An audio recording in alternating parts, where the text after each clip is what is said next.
सालों गुजर गए पर लगता है अब भी सब कुछ वैसा ही है जैसा कॉलेज के दिनों में था। बात कॉलेज के दिनों की है।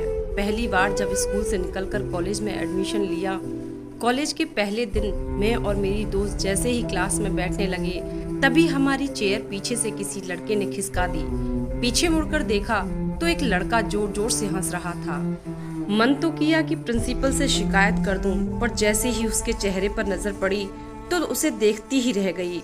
उसका वो खिलखिलाता चेहरा मेरे दिल में उतर गया और मुझे पहली नजर का प्यार हो गया और मैं चाहकर भी उसकी शिकायत ना कर सकी। उसका नाम रोहित था। मेरी सहेली को भी वो अच्छा लगा। वह हमेशा उसकी बातें करती रहती और उन दोनों में अच्छी दोस्ती भी हो गई थी। वह पढ़ने के बहाने उसके घर भी जाया करती थी। रोहित के पिताजी भी हमारे कॉलेज के प्रोफेसर थे। एक ही कास्ट के होने के कारण वह भी सहेली को पसंद करते थे। अब हर रोज उनमें घंटों बातें हुआ करती थीं, हंसी मजाक, घूमना फिरना। हालांकि मैं भी ज्यादा समय उनके साथ ही होती थी, पर मुझे ये सब अच्छा भी नहीं लगता था।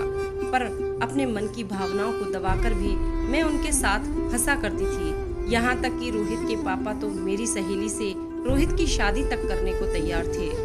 पर एक दिन अचानक मेरी सहेली रोते हुए मेरे पास आई और उसने जो कहा उसे सुनकर मेरे कानों को विश्वास नहीं हुआ। उसने कुछ ऐसा कहा कि मैं सोच भी नहीं सकती। उसने कहा कि मैं सोचती थी कि रोहित मुझसे प्यार करता है, पर वो तो तुझे प्यार करता है।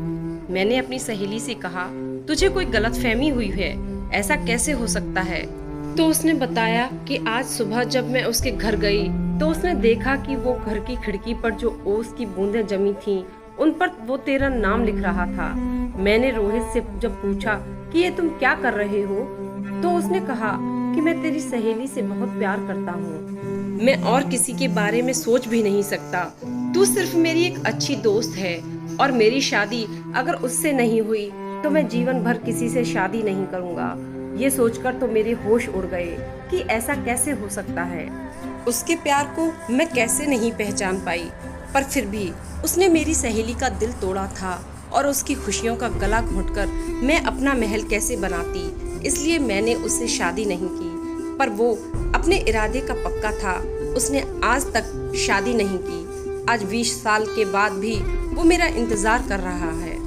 हालांकि मेरी शादी हो चुकी है और मेरे बच्चे भी हैं। एक दिन अचानक वो मुझे रास्ते में टकरा गया। मैंने कहा, अब तो शादी कर लो रोहित। उसने जवाब दिया, इस जन्म में तो शादी तुझसे हो ना सकी, पर अगले जन्म में तू सिर्फ मेरी होगी। इतना कहा और चला गया।